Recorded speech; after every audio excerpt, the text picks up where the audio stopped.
To operate in one state. Montana Governor Greg Geinfort signed it into law yesterday. The law will have more far-reaching effects than bans already in place in nearly half the states. It includes the federal government's rule that prohibit use of the app on government devices.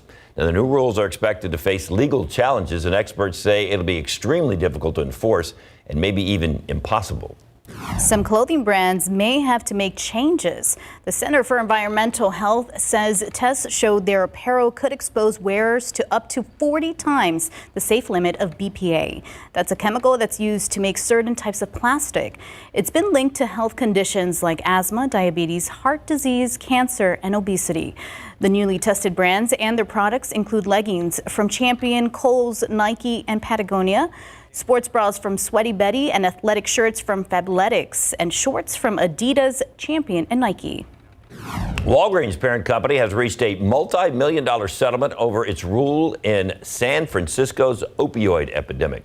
The company has agreed to pay $230 million to settle a civil lawsuit that alleged the drugstore chain was liable in that crisis. A judge accused Walgreens of failing to scrutinize opioid prescriptions for 15 years. He also said the company didn't flag possible misuse of the highly addictive drugs.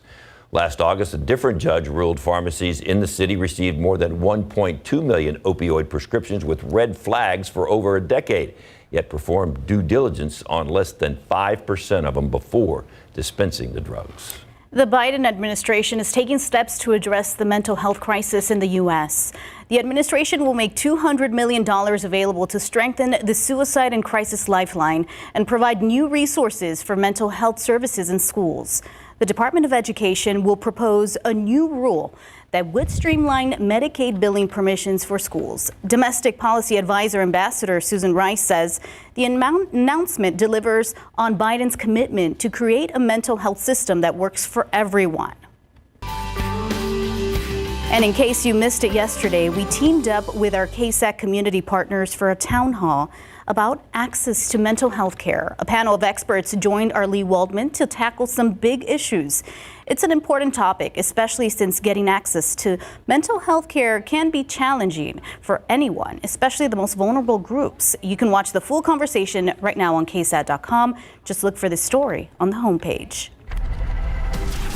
Outside with Live K, we're getting in one of those really nice patterns where we get some rain, get a couple of days to dry out, and then possibility of some more rain and some more drying out, except we're getting close to 90. That's the only bad thing about this whole deal. Well, yeah, we're getting closer to June, so it's only fair, right? We are going to see some warmer temperatures.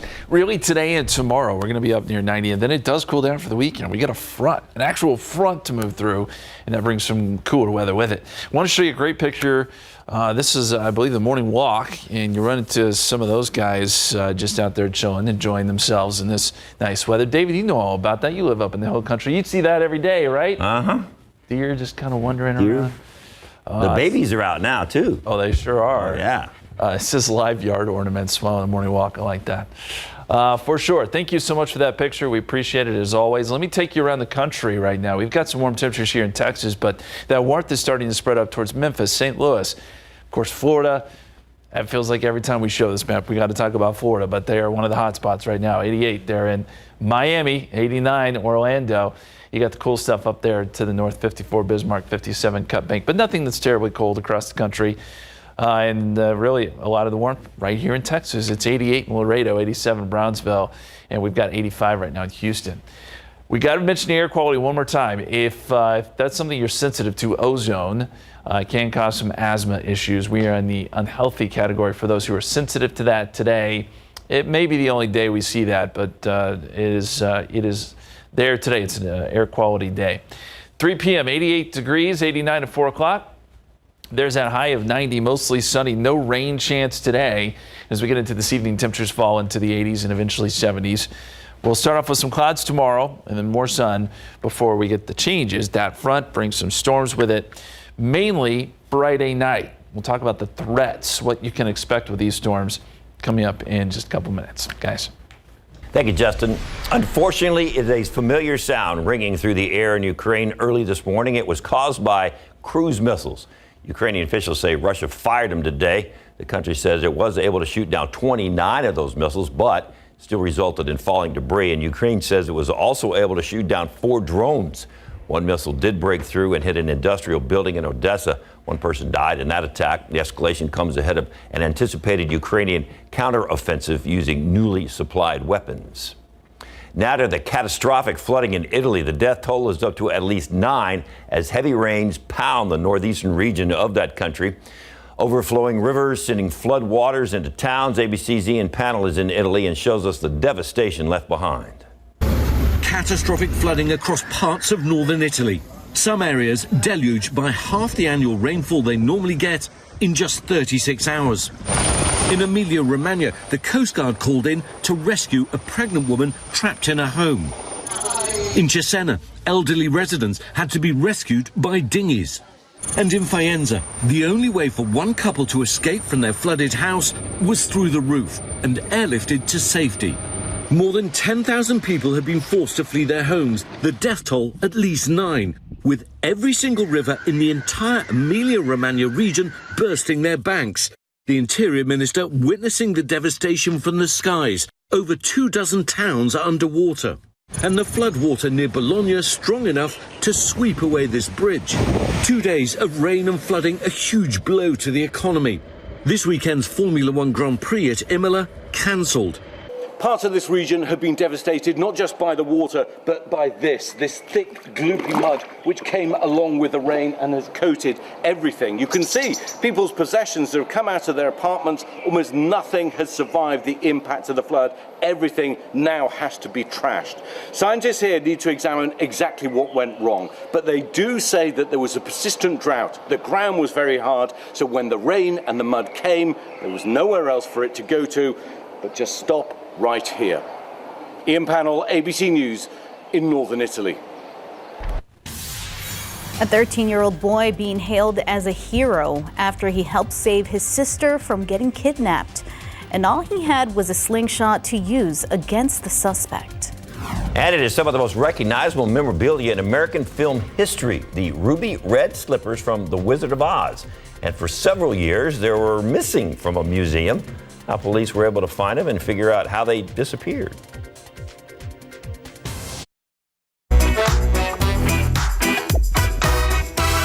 Hello everyone, this is your daily news briefing from Cheddar News. Deutsche Bank is paying $75 million. This is the victims of late financier and convicted sexual predator Jeffrey Epstein. Now, the payment is to settle a class action lawsuit involving multiple women. They argued that the bank should have seen evidence of Epstein's wrongdoing, given that he was a client of the bank. Meanwhile, the most active Twitter users are now posting less. That's since Elon Musk took over the platform, with top users' average tweets declining by 25% since the acquisition. Also, 60% of U.S. adults who have used Twitter in the last year say they've recently taken breaks from the social network. This is all according to a Pew Research Center. And Ford is recalling over 422,000 SUVs. This due to an issue with the rear camera display the company had failed to fix in a recall earlier this year. Those affected include the Ford Explorers and the Lincoln Aviators from 2020 to 2023 and the Lincoln Corsairs from 2020 through 2022. And that's your Cheddar News Update. I'm Baker Machado coming to you from Cheddar Studios in Lower Manhattan. An iconic pair of shoes now back on display in a museum. This after police say a man stole them. Officers in Minneapolis say the man smashed a glass case and took off with the ruby slippers from The Wizard of Oz. Then he had them for several years. Police say the Julie Garden Museum reported them stolen back in 2005. Then after an undercover operation in 2018, police were able to find the slippers, but they didn't find the suspect. Officers later identified him as Terry Martin. He was indicted Tuesday with 1 count of theft of a major artwork. The shoes were worn by Judy Garland in the 1939 film from The Wizard of Oz. They are one of 4 remaining pairs. And they're expensive. The slippers are reportedly valued at $3.5 million. A would-be kidnapper, no match for a boy and his slingshot. Police say the 13-year-old was able to save his little sister. And as ABC's Eva Pilgrim reports, his actions even helped police catch the suspect. This is what 13-year-old Owen Burns used to scare off a would-be kidnapper. Owen says he doesn't actually use his slingshot much, but when it counted, he hit his target. Police say last week someone came out of the woods near Owen's house in northern Michigan and attempted to take his 8-year-old sister. Owen heard his sister's screams from his bedroom and looked out. Her mouth was closed and he was hugging her on his chest. My sister kicked him and he starts running after her. From his bedroom window, he flung a rock and then a marble directly at the 17-year-old suspect, hitting him in the head and chest. So I grabbed the rock, right? I put it right here, and I grabbed it, and he was mad. He started cussing. I hit him again. He starts running away. His mom was heading home from work when she got the call from her kids. They were in a state of panic and screaming, and she was crying, and the only word I could make out of the whole conversation was kidnap. Michigan State Police locating the suspect at a nearby gas station. The young boy's actions critical in IDing him. What he did helped us to identify who the suspect was, because obviously he had injuries from getting hit with a slingshot. To see that and to pop into action that quickly is extraordinary, and he should be commended for it. If it does happen again, I'll do it again. Regular David and Goliath story right there for you, huh? Good. How about that? Right on the money. Nailed him twice. Good for him. Brave brother right there. No kidding. We go outside for you guys. We got mostly sunny skies right now. Really a pretty nice day. It's just a little warm. We're at 85 right now. Of course, officially the high so far, 83, but that number will go up. 87 is the average. The record is 101. David was just asking me, hey, weren't we at 100 last year? We sure were. 101 to be exact back 2022. It's a lot better than it was a year ago, and we do have some cooler temperatures on the way this weekend, plus some storms. We'll take a look coming up. Welcome back. 85 degrees outside. I brought up the 100-degree thing, and I'm kind of wishing I hadn't, but, you know, it is what it is. Last May was, like, brutal, and this May, at least, you know. Positive thinking, Better. David. I like where your mind's at because it's better. It's better than it was last year. By this time last year in May, we were hitting 100. It was starting to dry out already. And you know what last summer was like. So maybe this is a positive sign, okay? We've got some more rain in the forecast, and we've got some cooler temperatures, too. I first want to start with the big picture here. And what I want to point out is what's going on in Mexico right now. You see some showers and storms down there starting to gather. We've got a low off to the west, and that's sending some impulses, some pieces of energy towards Texas, and that's developing some of those storms you see in the mountains of Mexico. Some of these could hold together and move across the Rio Grande tonight and affect places like Del Rio and Eagle Pass. Possible, but that's where it would end. I don't think they would make it any further than that. So we'll watch our western counties this afternoon. Here in San Antonio, rain is out of the picture today and out of the picture for most of tomorrow, too. Here's a look at the rain chances over the next few days. Just a 10% chance, and that's late Friday, but it's Friday night where we bump rain chances up to 40%, and there could be the possibility of a couple strong storms. And we're talking overnight Friday into very early Saturday morning. But if you have plans late on Friday, this is something you want to watch. And if you have the soccer match Saturday morning, something you want to watch. We bring rain chances back down Saturday night, and Sunday it's just 20%. As we look at the setup here, there will be a front moving through Oklahoma by tomorrow morning, and by tomorrow afternoon, that front will have made it in central Texas. It will start to develop some storms, and as it moves further south, we could get some strong to severe storms. But look at the timing here. This is midnight. So that's not ideal timing for severe weather, okay? Usually we get severe weather in the afternoon when we get the peak heating. So I think we could see some storms, but I don't think it'll be terribly widespread as far as severe weather is concerned. Then as those storms push south, this is 3 a.m. Saturday morning. They're moving a little bit closer to San Antonio. You could hear some rumbles of thunder. And even 7 a.m. Saturday, I think a lot of this is starting to die down. But I mentioned soccer matches, whatever plans you have Saturday morning, you'd still want to be aware that there could be some showers and maybe a storm still around. Now, as we get into midday Saturday, a lot of the storms will be out west at this point. And I think that's kind of the favorite area by Saturday afternoon for rain. So I think our rain chances come down here in San Antonio during the day on Saturday. It's really that Friday night, early Saturday morning time frame that we've got to watch. Storm Prediction Center's watching it too. They've put this area, including San Antonio, under a scattered risk for severe weather on a scale of 1 to 5, about a 2. And what are the main threats? Well, hail and gusty winds probably are going to be our biggest problem if we do get some of those stronger storms to pop up. Flooding, I think, generally is pretty low. There could be some localized flooding in a few spots, and the tornado risk is low, thankfully. As we go outside for you right now, it's 83. Dew point is at 65. Southeasterly winds at about 6 miles per hour. You see some of those fair weather cumulus clouds popping up. Forecast for today, Texas up to about 90. I'll remind you, it'll feel a little bit warmer than that due to the humidity.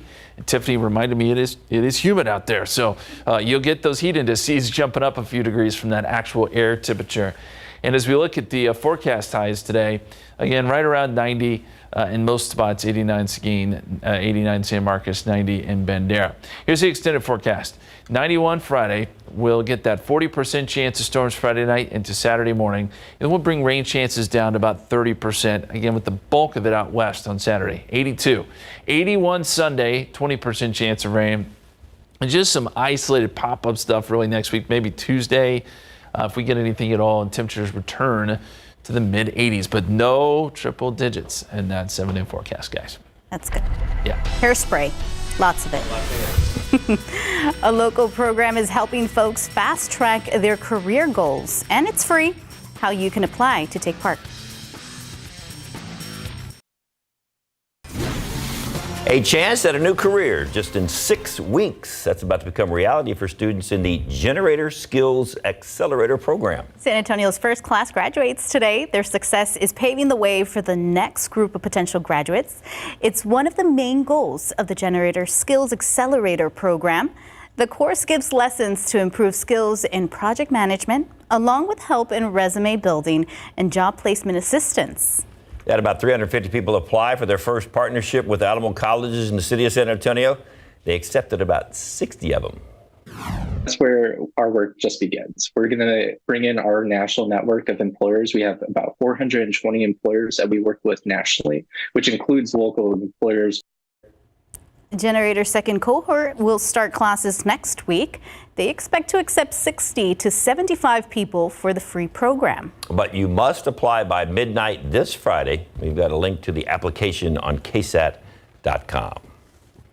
And SA Live, they have a lot going on today. Speaking of accelerator programs, where are you? And we have got a kind of a program that you can join because it, of course, is Asian American Pacific Islander Heritage Month, and we have got a very delicious dish here. We're going to tell you about that in a second. First of all, Sean Wen from Pinch Boil and Curry Boys is here. What are we making today? Because even Robert on camera said, which smells good over here. What is this dish? We've got the Good Luck Cluck, which is going to be smoked chicken, yellow curry over rice. Oh, it smells so good. And also, we were talking about that program you can join. It is the Passports. Bunch of different restaurants, right? Yeah, the AAPI Passport. We've got a bunch of 24 restaurants that are all AAPI owned. You get a discount if you go. And it's to really celebrate this entire Heritage Month here. A whole list and a map so you can find all the great places. All right, Jen, I'm eating. Jen is, of course, working out. What's going on, Jen? That's okay. Take in the food, fuel, and then come burn it off here at Burn It in 30. They're getting ready for a Mommy and Me workshop this weekend, right? And what is that all about? We're going to really teach moms how to get their kids active, give them some tips, and also how to get active as a mom when you have kids. Yes, It's so hard to balance everything out, so we're just going to give you some tips on how to do that with nutrition and working out. Sounds great. Yeah, we're going to do all that and more. We have a recipe too. We have got some great insider deals, and of course, Parade of Homes is coming up. It's in Castroville this year. We've got a chance for you to get some free tickets to that. Plus, summer's right around the corner. We want to hear, there's some of the great insider deals right there. Best summer vacation, maybe as a kid, maybe with the kids just last year. Let us know. A lot more on SA Live coming up.